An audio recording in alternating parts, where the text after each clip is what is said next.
คิดถึงฝากใจให้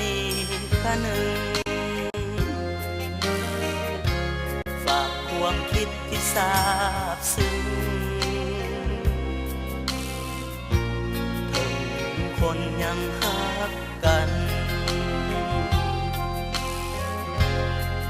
ยังฮักและยังห่วงเป็นสวงดวงสีวันตัวห่างไกลใจห่างกัน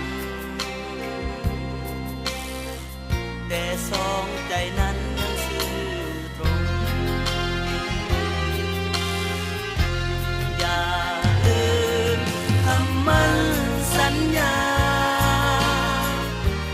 ดังวาจาที่ให้ไว้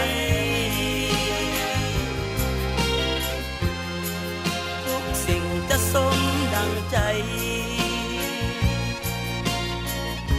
จะเป็นไปได้ใน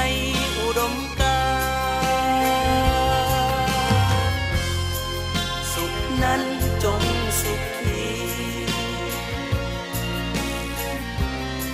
โชคดีมีเรื่อยมาทุกสิ่งดังปรารถนาในวาระดิที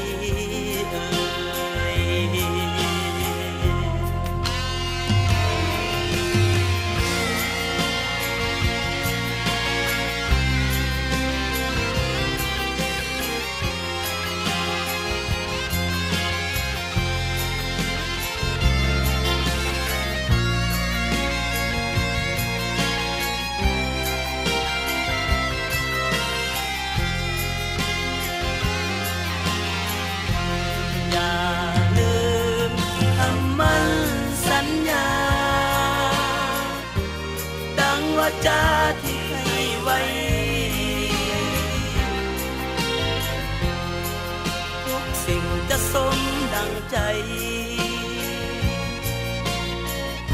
จะเป็นไปได้ในอุดมการณ์